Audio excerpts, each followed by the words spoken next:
Big up to everyone joining us. It's your boy Mark, an MUFC fan, and you know what it is. It's the daily update match preview right ahead of the cup. The Derby, guys, is the biggest game of the United season every single season. The Manchester Derby, and Manchester is certainly red.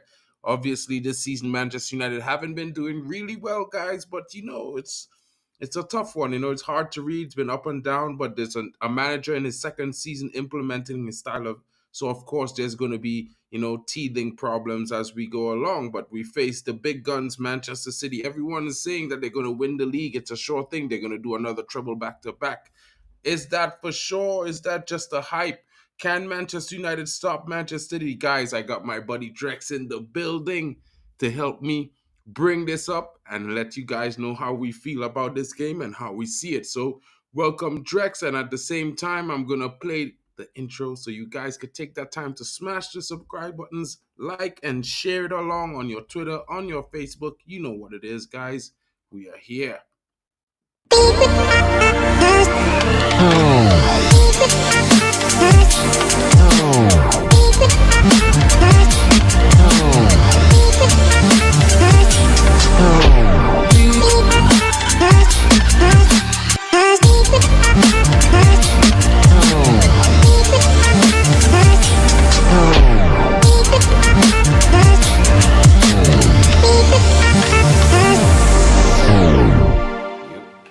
And big up, guys. You know what it is. It's your boy Mark NUFC, and we are live with the match preview. Guys, how are you feeling? And you got my buddy Drex here. How are you feeling, my bro? What's good? Oh, I'm all right. I'm all right. I'm good. Just hoping to see a good game tomorrow. Hoping for the best. 100%. Hoping to get that. 100%. Same here, bro. Yeah, a lot of people have been talking about how we're gonna get smashed, how we're gonna get smacked up, how we're gonna get whatever annihilated, how we're gonna get whatever the word or the adjective they're using and quantify or qualify and what they want to say, right? But it's a game of football, right? You don't just say this team is gonna win outrightly just on paper because you feel like, oh, first of all, a lot of people are talking from a bias point, and also a few of them are actually talking from a more realistic point. So it's we'd have to wait and see what tomorrow have in stock for us, right? So we just have to wait and see, because tomorrow we could go there, and nobody actually gave us the chance last season when we ended up winning that game 2-1, right? But it is what it is. We have to see what tomorrow brings. Yeah, it's one of those things because a lot of people might be saying Manchester United haven't been performing exceptionally well, but you know what it is. It's one of those things where the team has to show up. They're away at Manchester City ground. The rivals. You know how it is, Drex. Hmm. Hmm. They are high flying in midweek. Haaland had 4 or 5 goals for himself. The team scored six. Yeah, Then we yeah. had the interview with Rashford. So it's aptly put that that I put both of them in the thumbnail today because at the end of the day, it's one of those things where they both are the main men for both teams, and Mhm. one of them is gonna walk away with 3 points. Which one will it be? Will it be Rashford or will it be you know Erling Haaland? It is. We just have to, like I said, we just have to wait and see how the game unfolds tomorrow, right? But judging from what we know and from what is available in terms of information, yeah, a lot of people I feel like are right to actually tip City to be the favorite tomorrow. Obviously, United are the underdogs, right, in this one. One hundred But percent. but again, football is played on the turf. 11 aside, you never can tell what team you get tomorrow. So let's just. For one, I'm a United fan, so I never let my hopes down. I still get optimistic everywhere. Anytime we play, people can call me deluded. People can call me I don't face reality and all of that, right? It is me. You don't have to be me. You could be a United fan and don't have to have the optimism like I do. We could have the worst coach in the world, the best coach in the world, the not so great coach in the world, and I'll still be optimistic in going into every and any game we play.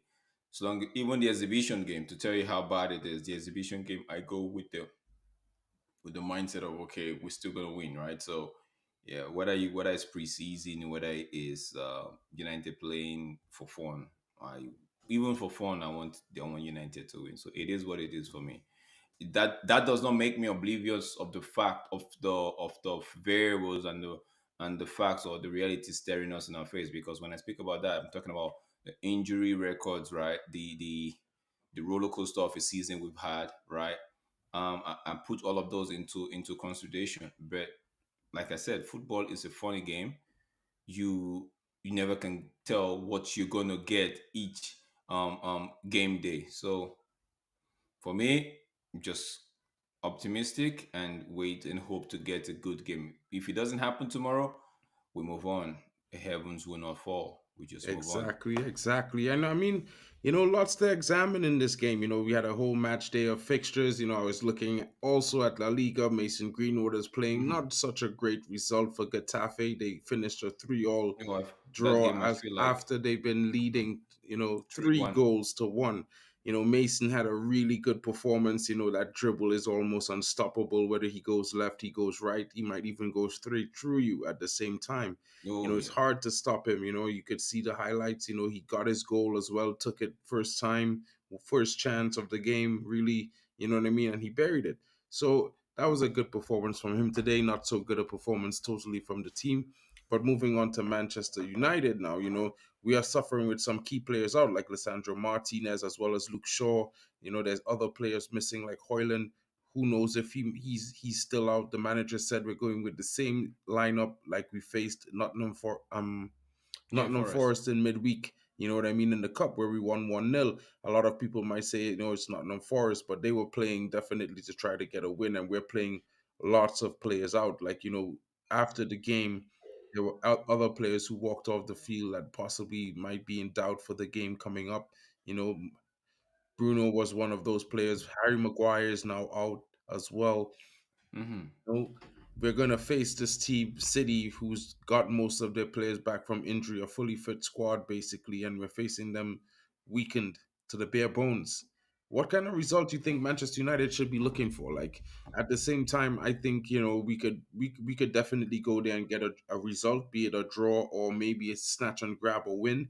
I think we have a decent team, even though it's riddled with injuries. Currently, with the players available, they show they could be compact, they could create chances. And I feel that's for any team, because you see Nottingham Forest today, they went at Liverpool, and if they took their chances, they would be handsomely up 3-4 nil to Liverpool in the game.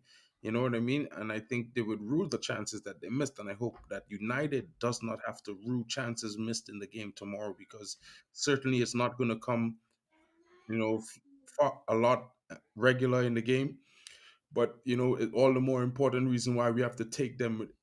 Each chance we each chance we get, without having to take a second chance. So hopefully, Garnacho starts off the right where he has been proven to be consistently potent. Hopefully, he gets some chances and he takes his chances. I would like to see him pass the ball a lot more. I don't know who's going to start in the middle. I hope it's not Rashford, to be fair. I hope he gets to start on the left where he's best, or he feels best and most comfortable. You know what I mean? Because I want Hmm. everyone to start a positive mindset and to go at Man City. But we can't fight them toe to toe, maybe, but we can still have a go at the game. Yeah.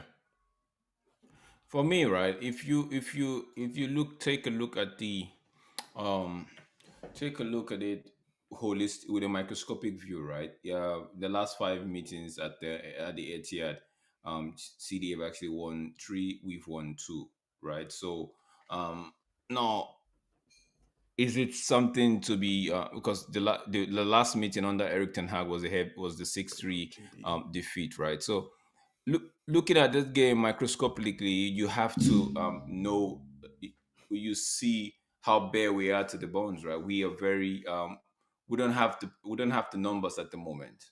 City's got the numbers. City's got uh a robust bench, right? We just, if we feed an 11 right now, if we start an 11, the bench is not so great. You just have kids in it, right? So on that front, yeah, one could actually see why.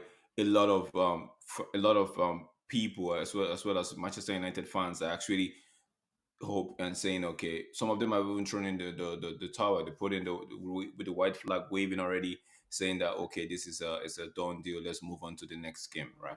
But going back to the beauty of football, going back to the surprise that football has offered us over the years, right? You can never say never, right? So um, in this game, I expect United to be up. It's a derby, so sometimes when I see the derby, I know form is out of the window. You could have a team in relegation battle going into a derby, and all of a sudden they are playing like as one that has actually been top in the league.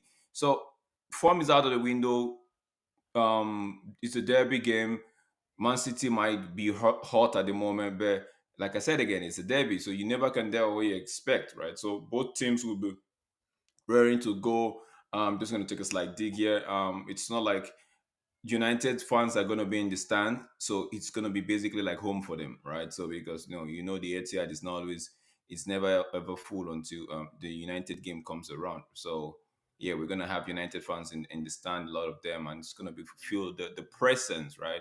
United have one, if not the best, away supporters in the league, right? Even I would go as far as saying in European football. So yeah, so tomorrow I expect the fans to get behind the players. All of those press, all of those media attack and all of that against the United team and against the United manager, against as well as players, right? Hmm. The United supporters should be able to see all of that and live above but that and just shun all of those media attack, media character assassination and all of that. Shun it and just support your club. I will always say this: the fans, we as fans, we have just one job, and we should be able to do it well. Not poke our noses into the manager's job or into what the players are, their personal lifestyle is support the damn club, support the club. I feel like we are failing to do that, but yet we want to uphold, we want to criticize people that are actually trying to do their job. We as fans, we are not doing the one job that we've been taxed to do. You understand what I mean? So of us as fans, I know it's painful to say, but you just have to believe. You just have to believe. There's nothing about it's not about blind faith or blind hope. It's just you believing, hold on to something. So when you're watching the game, if you want to come off angry at the end of the day, saying, "Oh, actually, I was actually expecting us to get a result," then that's it. That's you held on to something, not just going into the game and watching it as a United fan. You tend to just be a neutral. You tend to be neutral. And if United win, no, you'll be happy. But if we lose, you're like, "Ah, I told you before." No, no, no. There's nothing like I told you so. It's your club. You got to back them. You've got to back them. This I told you so trait needs to die off. 100%, 100%. And it's like you have to look at it like this: we're a team in flux because we're a team making progress. We're a team changing our philosophy and changing from a counter-attacking system that we was playing for the last 2 or 3 seasons Hmm. before Hmm. Eric Ten Hag's arrival to a possession-based system. There are lots of players who are this. They might be adaptive to this because it might be something that fits their style better, or some of them might have to change in order to fit themselves into the system. So it's something where you will see problems, you will see issues, and the performances will come. And like I was just looking online, and there's firm reports that Zidane is not interested in coming to the Premier League, confirming that that's just a rumor. And you know what? With the performance against at the game coming up, it's going to be one that you just have to look at and support as a fan, like if you're a neutral, you know what I mean. Hope your team does well, and cheer them on, because I mean, even as positive as I am, I Hmm. want Manchester United to win, and I know it's going to be a tough ask. Hmm. I see GB's coming in saying at Rashford's age, knowing his pace will soon slow, don't you think he should learn the striker position for his own good? Well, I mean, I've been saying this for a long time, because I've been saying, like, he been played at striker last season. What is statistically, it was his best season at the club in the entire time he's been here, over 9 seasons. And in my honest opinion, I feel like, maybe sometimes it's not what you want to do, but what you're good at. You know what I mean? And you have to do that.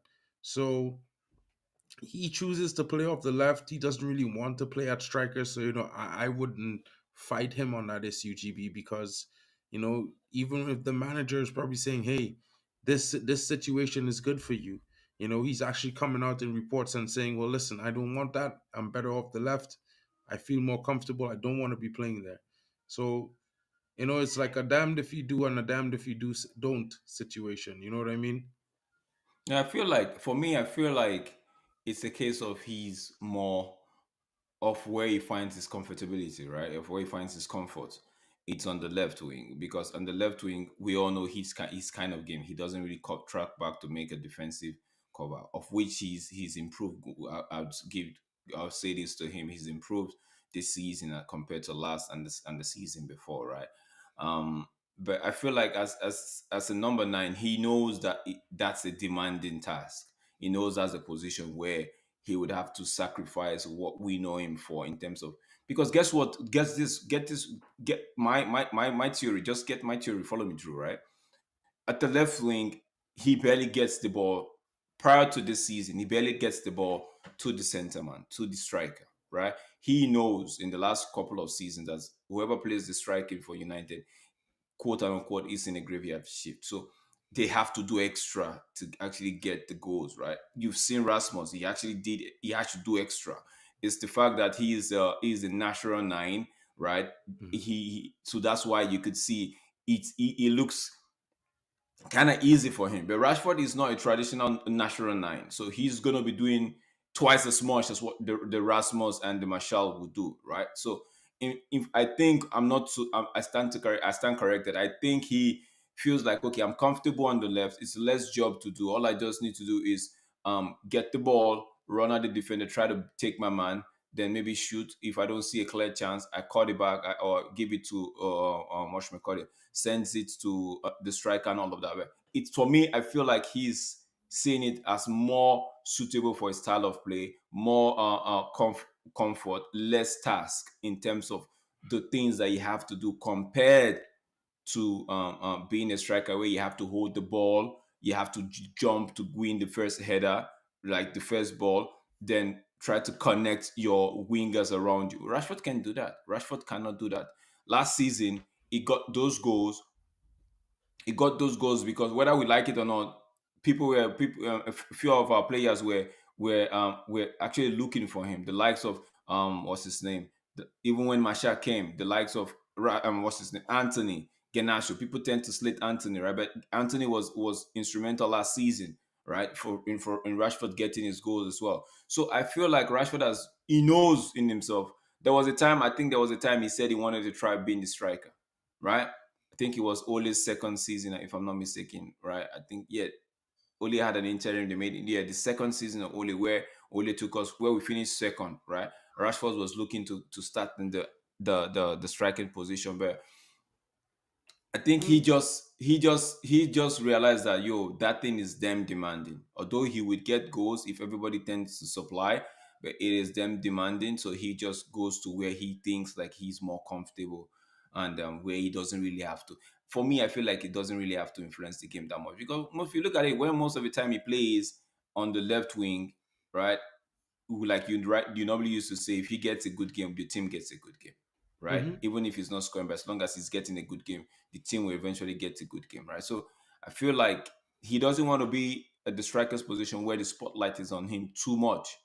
Because if he's on the wing, then you have another winger in Ganacho or Anthony and you have a Bruno, right? So they're not really looking at him. They're not really looking to pass the ball to him. They're not really looking to cross the ball for him to win the first header and all of that, right? So to me, in my opinion, again, is my opinion. I could be very, very way off it, right? I feel like it's more easier for Rashford. For me, my opinion, it's more easier for Rashford to stay on the left wing than the right than the striker's position. That's how I say it. Hmm.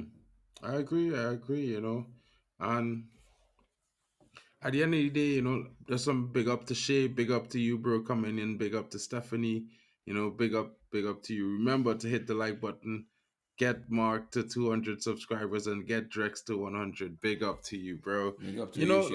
Like you're saying, bro. For me, it's like a tale between two teams. You know that being Manchester Hmm. United. You know, if you look at the situations, the football heritage that's been in this city is huge. Right now we have it's like the biggest two clubs in English football, and they're both in Manchester. You know Hmm. what I'm saying? So, the dominance of City in recent years has been something that we could only be annoyed by, while others marvel at it, because at the end of the day, for us, Manchester is always going to be red. And the performances, we have won lots of games. It's surprising of note that we've won more games away at City than they have won at Old United's Trafford. Yeah. ground, Yeah. you know. And it's one of those things that gives you a positive sense that we could possibly get in and get it done. You know what I mean? And at the end of the day, it's one of those things for me where I'm trying to be positive because I know the team is capable. And we might not be the best squad right now Hmm. on paper or that we have available, but we are very dangerous nevertheless.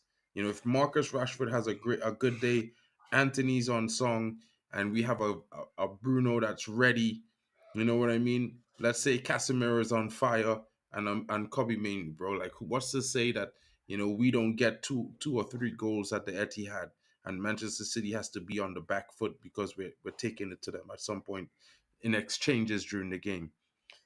You know what I mean? I'm not saying we're Yeah. gonna go there and dominate possession, but we will have our moments and we could bop them around and get that ball in the back of the net. That's all that matters. You know what I'm saying? So Yeah. I'm hoping for a 2-0 victory. To be fair, I don't know about other people, but that might One thing sound really I random. love to say is I know people tend to say, okay, the fans shouldn't pay attention to what's been said on social media. No, sorry, the players shouldn't pay attention to what's been said on social media, right? But but how is that supposed to be? When everything fans say on social media, sometimes they go as far as saying it to these players, right? Hmm. Some of the fans are already, like I said, throwing in the towel, raising the white flag, and all of that.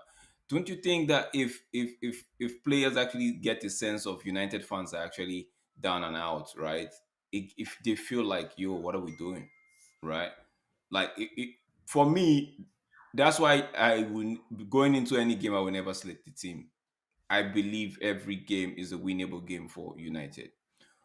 Call, Oh no, like I I said get you. again, call me deluded. Tell me I'm drinking some sort of tea that doesn't make sense. I'll tell you it's just how I feel, because I feel like with my optimism out there in the public space, um, any United fan actually hearing me talk, any United support and player hearing me talk might say, okay, this guy's actually expecting. This is a fan expecting us to win. So whatever happens, we should give our all. But if they hear, or most of us, or if they hear fans saying, now it's a whitewash game. We just better just look on to the next one. The players will be like, okay, they never expect us to do anything. So fine. If we get a result, fine. If we don't, okay. You know? So Exactly. that's how I operate. That's how I like to operate. That's how I like people around me to operate. Be hopeful for something. If it doesn't come, doesn't mean that you were wrong or you were wrong. You were being deluded to hope on something. No, you're not. We've been crying out for change for 10, 13 years, right? And Hmm. we never gave up. Why? Because we actually feel like there's gonna be a day where there'll be a turnaround. Somebody will just come and buy this club out of the hands of the Glazers, right? We never gave, as fans, we never stopped. Even if we had a break, some people never stopped. Like some people kept it going. Some of us we joined in the protest. Some of us every time we had the chance to air our view of how the club has been pouring around. We don't relent. We don't hold back. We keep pushing because guess what? We are holding on to that hope of change. Just a change would come someday. And guess what? We know it's not what we want, but somebody's at the it's already 1 foot in with a 27% chance of taking the club. He buys another maybe 10 or 20, another 10 or 15. He's like the what the main guy with more shares, like more like the owner, like more like the lead guy, right? Hmm. So that's the hope I'm talking about. That's the hope I'm talking about. It's not the people just tend to write off everything, right? That's the hope. We didn't write off United because we had the worst owners in the league. No, we kept hoping that someday people fans went as far as even trying to get games cancelled. Is that not the hope we're talking about? Because we hope that something good is going to come out of all the effort. So I feel like throwing in the towel or saying that you have your right. I'm not preaching that you shouldn't have your right. I'm just saying whilst on the one hand you say what reality is putting at you in front of you, right? On the other hand, it's your team. It's your team. We are 100%. bent to the bones. I know. We don't have Martinez. We don't have a recognized left back. We don't have the striker that we actually bought, right? Hmm. But that hasn't really stopped the manager from trying his few tricks and tweaks. Exactly. That didn't stop some of the players that have been playing from not giving their all. That didn't stop the ones that came out from injury for not fighting. So we saw what happened when Lisha and Martinez for Casemiro started the game for us. They played, I think, 3 goals, 3 games, and we we actually this year, if not for the Fulham game, would have had what we call it, would have won every single game until this one coming on Saturday, tomorrow. Even if, who's to tell that we wouldn't have won that game? So it's the hope, man. It's the hope. It is the hope, and it is my hope that this is something that we see for a starting 11 tomorrow. I have to say, it is my hope. Be like, yeah, it's good, but I think this team could get us through, bro. I mean, you could make some adjustments if you want to the starting lineup, but this is what I would like to see tomorrow. This is the lineup I want I to see love start. Anthony at left back, right? But I'm just worried about his defensive discipline, his defensive awareness. You could be a winger and try to cover for your defender, right? Mm, It's a different ball game when you're actually the fullback. It's a different ball game, right? People can tend to say, okay, it's not much of a tax, demanding tax, because you have experience head in the likes of Varane and Johnny Evans, who can actually as to what to do, guide them and stuff. defensive awareness of when a player is behind you and what's not, which Anthony does have. But I just feel like it might just be, I don't know, because he won't be facing the likes of Doku. He'll be facing somebody in the likes of Bernardo Silva or a Kevin De Bruyne, right? You know what I mean? So, and Hmm. he's spacey as well. So, bro, it could work, man. It could work, and he could actually be inverted and what's not. But it's something that, if the manager thinks about it, can work. But I feel like we should start Anthony on the left. I don't know. This setup is actually nice. Rashford on the left, Ganacho on the right, McTominay up front. It's actually nice, though. The way I Honestly. see, do you see the Mm. reason why the way I see it is it might be a little bit tasking on him, right? But if we start the game with him there for the first, like you say, we start the game for the first 45, 60 minutes, right? What we could be doing is creating an overload where you'll see Anthony, right? You'll see Anthony here, Mm-hmm. and he will be tracking up here, overloading, creating chances with Rashford, linking up Mm-hmm. with Rashford. He could either create an overlap or underlap and cut in here. And, he on his left foot. So at this point, he could curl it into the far post, or he could, cross it still. Mm-hmm. What I mean? It will provide some options going forward. Casemiro in this situation wouldn't really have to go as far forward. He could just sit in the midfield. You know Mm-hmm. what I mean? So Yeah, because I Anthony see. will be doing all the forward work here for the first half, and then in the second half, he could just change it. You know what I mean? Yeah, I see what you mean. I get what you mean right there. It's just a case of what the manager actually want to try, think at this. Because I feel like if he wanted to try this, he should have tried this against Nottingham Forest, or maybe if not Nottingham Forest, after this game. I think the next game we have is Everton.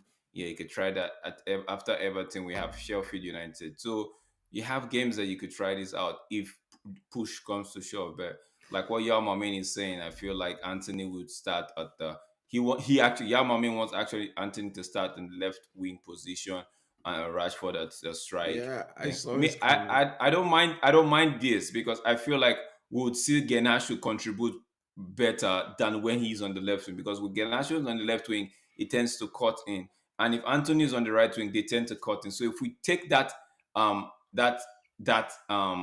if we give them an element of surprise where we have Genashu on the right and Rashford Anthony on the left, we know naturally when Anthony gets his ball on his left wing, on his left foot, favorite foot, he just whips in across. If it's a ground one, if it's the one in the air, if it's cut Mm. back, whatever. At least it's his favorite food. If he means to find, if he actually means to find a player with that, with the pass being on his favorite foot, he can actually do it as to when he's trying to cut. But because by the time you're trying to cut from your right foot to your left, right, you have defenders that already reads you, and they just makes it difficult for you. But I feel like if he's on the left wing with the ball on his favorite foot, the left one, the defenders they tend to cover the left side so he doesn't whip in the cross, right? But he can actually play it across or cut it back, so it's easier that way. I think I'm still one of those people. I don't know if we have a lot of them, but I feel like I'm one of those. I'm in the class of those people that actually want to see left-footed player play left wing and right-footed player play right wing. It makes it just easy for the game. It makes it easy. You could cut back easily. You don't have to cut and try to coil. No, you don't have to do that. You just have to. You get your ball on the left or your left-footed player. If you see your midfielder at the semicircle of the 18-yard edge of the 18-yard, it's easier to cut it than to bring it back to your right and pass. Space is gone, time is gone. So um, that's how I feel, right? That's how I feel. But that's why I'm not a coach. That's why they pay those guys the big bucks to actually do what they need to do. For me, I feel like that's what we should do. Get if we're looking for wingers in the summer, get a right-footed player to play right wing and get a left-footed one to play left wing. We can even try Anthony right there going forward and just see how he evolve or switch them. You can switch them in game. You can switch. You Ferguson see, used to do it. Ferguson used to switch Cristiano exactly. Ronaldo and Ryan Giggs in each game. So he used to do it. So. The thing is for me is that like what Yali saying is true, and like prospectively, we expect to see those things because that's usually what we see. You know what I mean? Hmm. But at the same time, it's like for me when I look at it, when I just looking from a perspective of what can we do differently, what can we do that could be we could be working on the training ground, and we Hmm. could try in a game that may not really hurt us that much in the sense that look, we will still have we will be yeah we will be giving up some things, but we will still be having accountability for some things, and Hmm. and Hmm. when I think about putting Anthony at left back, he checked these boxes. He left footed, Hmm. proper balance orientation. Hmm. He's very quick, you Hmm. know. He's very dogged. He's a physical player, he's Hmm. give his all. So which means he's not afraid to go into the 50-50 challenges, right? Hmm. And he have a very consistent work ethic when it comes to tracking back and putting in his defensive shift as well as Hmm. going forward. So I was like, we just dropping him back 30 yards. It will be a slightly different game to play from deeper, but at the same Hmm. time, when you have the experience around you, like a Casemiro and a Yeah. Johnny Evans, I mean, you basically will be getting a lot of direction. And the reason why I'm saying this is because you might not have tried midweek because you don't want to alert Pep to this. Because Oh if you yeah. try Oh yeah. something Oh like yeah. that midweek, bro, Pep watching that and be like, look, bro, that is what going on against we. We need to Hmm. prepare for that. So you're bringing an element of supply. So it's like yeah, it could be is a risk. You know what I mean? Hmm. Yeah. But Yeah. that Everything is a risk risk. could pay Everything is a risk. dividends. And at the end of the day, right Yeah. now, we are in a situation where we could keep doing the normal things and keep trying to do the things like putting Rashford at striker. For me, if we put Rashford at striker, no one should ever make an argument during that game or those games for why we're not crossing balls into the box. Yeah, I I know. should I get. never I hear I that understand comment. that because if we keep putting Rashford on striker and we know he's not. Last season he did deliver, but this season every time he's played in that role, he hasn't really done anything. So why continue doing it when we know he's best this season? We should not go based on last season he did it right. We should go Mm-hmm. based on what is happening in front of us at the moment. At the moment, and in the central position as a striker, he's not doing what is being asked to do. So 100%, bro. so from the left wing, he's been if he has a good game, the team you could see the spirit, right? It gets everybody involved. So I feel like we should just do what's working, right? But again, that's why you and I don't we're not paid the big bucks to actually so it is what it Bro, is. We but just have that to you wait. already know that would have been my change. That would have been the No, change I I make. get see. Honestly, one of the you see, if I was gonna pick this squad, it's very simple. If I put Rashford at top, then I'm definitely going to put what's his name, Anthony at left. There's no point me putting Rashford up top and Mm-hmm. putting Ganacho on the left and Anthony on the right because guess what? all three of them likes to do some sort of cutting in and shoot. Who's gonna pass the ball? Who's gonna find it? Right? You know what I mean? So get Anthony at right wing, at left wing, Ganacho at right wing, such Yeah, that bro. when they get the ball and they raise their head and they see a Rashford in the middle, right? They could actually pass the ball one time. Because that few seconds you use in taking the ball back to your favorite foot to want to get in a coiler or to want to put in a cross or to want to pass the ball, guess what? The defense is already organized. Hundred The defense is percent. already organized. So And like like and Ayali, like I totally agree with this situation. Like I would agree with him starting on the left wing as well. But the problem for me is that I am terrified of Amrabat and his clumsiness playing against Bernardo Silva. I think he will be destroyed. And you know, Lindelof might do a good job, but this is me. This is how I looking at the game. The first 45 minutes is the situation where we could yeah, try things stay in the and game. we could Yeah, afford to maybe even concede a goal because then we could always come back. We could always come in the second half, be compact and grind it out. You know what I mean? yeah. So in the first half, you had to hit them with something unexpected. You know what I mean? You start off a game where nobody will ever expect Anthony to play left back. Nobody, not Pep, not no one, not no one. You know what I mean? And you have Pep dropping in left back. You have Anthony dropping in left back, bombing forward. Casemiro not going forward at all. He's sitting in that No, just midfield. So the sitting. Yeah, midfield yeah, come yeah, back. yeah, You know, yeah. Kobe Manu sitting too. So it come back. Right? So you basically have a back three with two men in front of them and Anthony joining the attack from defense. You dig? So Mm-hmm. you're flipping a whole script there. They're not going to be looking out for that. And it will be one of those things where it will be creative. You'll have an overload on the left, support for Rashford because he like to have support. He will be on his favorite side. And yeah, I hear though. Is this as if Eric Ten Hag would take some kind of pragmatic approach like that? You know, he would put Rashford through the middle because he probably believes that Rashford is better as a striker because that's where he delivered last season. You know, and For Eric him, Ten Hag yeah. has said it before. You know, he thinks Rashford is a good striker, so he has the mechanics for it. So we already know what the manager thinks now. As fans, we might think Rashford are actually better off the left and thing, and because we've seen him, but and when he says he wants to play off the left, then you know inclined to say, well, yeah, that is really position. But as a coach, with the football experience and knowledge that Ten Hag have, Mm-hmm. you probably would think that Yeah.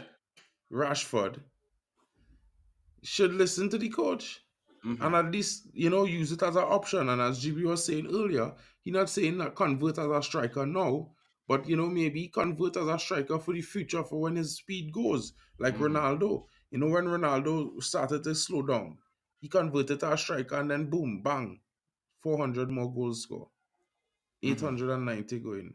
You know what I mean? So for me is one of those things where as a fan of the team and I would like to see some dare to be different slightly Mm-hmm. sometimes.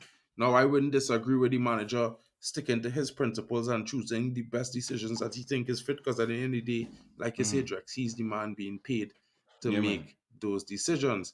And yeah, Yali, like I'm not saying I'm Rabat not good on the ball, but I think he a little bit clumsy and he not that quick in the first couple steps now. Like, he might catch up, but as the first few steps, I don't want Bernardo Silva to be skipping past him. You know what I mean? And that is what I'm worried about.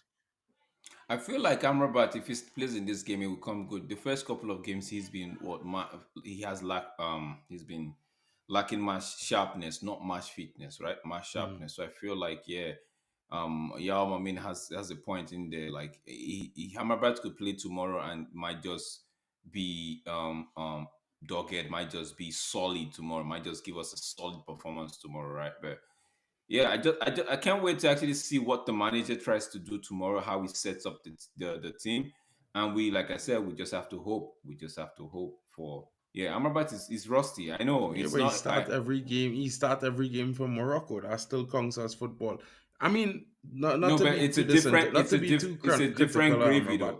No, no, no, I it's a mean, different yeah, gravy. at So the no, same time, you see, I but get what we're all saying. I get what we all saying, but I'm just saying to like in the last two games he he's started been he's off. been okay. He's been okay to Yeah, be yeah, honest. To be honest, yeah. he's been okay. Like I'm not trying to take anything away from him. And I'll be honest. Like I would not have loaned him. To be fair, if it was up to me, I would not. I would have tell Eric Ten Hag, you get someone else Mhm. because I No, never but rated him. remember we were looking at he while he was he was doing his personal Gravenberch training. became available. Yeah. Yeah, we're looking at other options now. I said, and now when things were unfolding, it cast my mind back. I'm like, oh, was this the reason why we didn't just go hook, line, sinker at first? We were just toiling and just waiting to see if there'll be other opportunities that would show up, right? But like we said, it's gonna be dependent on how the manager wants to go. You never can tell. I Ineos mean, sits the manager down during the summer, and the manager tells you make Amrabat permanent because I have use for him. It's just that XYZ were playing, and they needed to play because of quote and unquote hierarchy wants them to play. That's why I couldn't use Amrabat in the light or in the vision I wanted to use him. But make him permanent if you're gonna do sell XYZ. I don't know who the XYZ might. The manager can say, okay, you know what, keep him, make him permanent, or give him true. another loan season, right? Because I didn't do that because I needed to play these people. Now that these people are gonna go, then Amrabat is gonna be important and instrumental to how we play I this season. mean, I It's just something that being is possible, but it's I don't. possible, yeah, but like in my honest opinion, like Mm-hmm, if we're not gonna keep Casemiro, mm-hmm, then I mean, possibly that would be the only reason I would think we would keep Amrabat if Amrabat, Casemiro yeah, leaving in the summer, and that's only because of experience. You know what I yeah, mean? yeah, I yeah. wouldn't think because, in my honest opinion, like I think we sent Dango out on loan for him to Loan, prepare yeah, himself to become yeah. to be a a regular fixture in the squad next season. Is Mm-hmm, the same thing with the likes of Palestri, and Alvaro Fernandez. I think we're going to see a resurgence of young players coming to the squad. mm-hmm, Might get some signings. You know what I mean? Like I mm-hmm, think we might go for a centre back. I think we might get either Giorgio Scalvini or mm-hmm. this guy Goncalo Ignacio. Everybody like Antonio Silva and everybody talking about the other guy at No, Nice there's a right play that now hey, there's a player in Girona that we're looking at. as well. And then there's also this youngster that we've been looking at as well. So, but my thing is, I just from looking at technical, from me, I looking Mm-hmm. at it from the perspective where we liked, what we need stylistically, what is the situation, and the one thing that we are missing is a backup from Lissandro Martinez, Yeah, a left-footed defender who said could yeah. either play left back or left centre back. You know what I mean? And in my honest opinion, when I look at Goncalo Ignacio, he's the best choice because he could play Mm-hmm. left back, left centre back, or right centre back, and he's left foot. He's left footed, so he's the same kind of style as Lissandro. Mm-hmm. You know what I mean? He's not the popular one like Antonio Silva, so he's not going to cost you in the region or anything like 60, 70 mil, probably more Mm-hmm. like a 45, 50. So I think that's doable. And then it have some other players, like a Giorgio Scalvini. It's a kind of Alessandro Nesta type player. He have Mm-hmm. a height like Varane, a similar kind of stylistic approach. Quick on the ball, good with his Mm-hmm. feet. So for me, I just looking at the perspective where we might bring in 3 to 4 players, maybe two centre backs, two midfielders, and a striker, or a Mm-hmm. midfielder and a striker, or maybe a centre back. So I'm not looking to see 10 players come in the squad. I think a lot of people think it might be a large summer with a lot of incomings. I think a lot of the incomings into the squad might actually be youngsters from because Mm-hmm. if Ten Hag gain a chance to go into his final year of his contract, I believe this is the year where he will use youth and show it because he would be preparing them in Mm-hmm. advance, like he's when he switched around the academy in the first season he came. So that's just my thinking. I think it's Miguel Gutierrez from Girona. Just trying to find out the guy's name. The 22-year-old, I think center back from Girona is. I think I don't know Miguel Gutierrez. Um, yeah, like Mark, what we doing? Because I have like 2 minutes before I actually get going. So Yeah, yeah. yes, So that he's was got basically the injured. end there for me. We are He has about only to one close the show game. anyway. I was about to thank Yali and stuff for coming in. Yeah, Oh, yeah, Dan Go. I think he had a slight muscle injury. Picked up a knock in one of the games. So I think he he says played played 54 54 minutes. He minutes for played two Porto. games. 1 minute, one game he came on with like 7 minutes left, with 7 minutes to go, and then he started a game and he came off. He came off at halftime because he got a he picked up a knock. So I think that's why he hasn't played. But he should be back in the team for the next match fixture. So looking forward to see what he does there. Another young talent that was called up to the first team was Gabriel Biancheri, called up by Mm-hmm. Ten Hag. He was in first team training all week this week, has been training with the first team as a possible selection option for the match tomorrow. Mm-hmm. 17-year-old striker from Italy. You know, Mm-hmm. he's doing very well in the U team this season as well. So, you never know what could happen. So this is that time where we might be injured, but it also is a situation where, love it or hate it, it will give youth and other players a chance to get Chance to to make step their up. mark on the squad. Yeah, yeah, You know, yeah. big up to Yali, bro, Statman, Malmeen coming in the building. Big up to you, GB, for taking the time out of your evenings. Big up to you, Shay, and certainly, but not least, big up to you, Stephanie Griffith. You know what I mean? Hope you guys have a great evening. This has been your boy, Mark, and MUFC fan, and Drex. Giving you guys all a little bit of version on the match preview as we look ahead to the game, the Derby. Manchester City host Manchester United, and of course we're Manchester United faithful, so we have to talk about it. A Yep, lot of yep. people have been thinking Manchester United is definitely going to have a tough task, an uphill battle to possibly come out there with their dignity.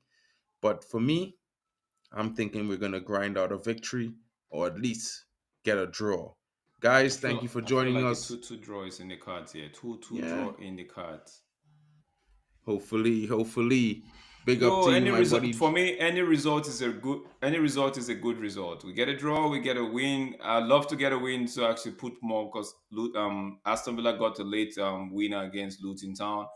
We saw Tottenham scoring 3 goals against Palace. So if we get the win, oh my days, it piles the pressure on. It keeps us in there, right? So, but a draw, it's not won't be the end of the world. Even a loss 100%. does not mean the Evans are gonna fall down. But I'm gonna keep it real. I hope for a result tomorrow. Me too, guys. Thank you for joining us, and we will be back to react to the Premier League weekend and all the fixtures with the week that was tomorrow on D Hub TV. That's my buddy's Drex's channel, this guy right there on that side. And you know what, guys? I'm going to be here tomorrow night after the week that was, maybe to talk about what's going on. I'm trying to see if I could get my buddy Abs as well as Keyshawn and the guys, Manj, everyone who was here on the panel the last time we had the review of the Manchester game week and the Premier League weekend right here on my channel.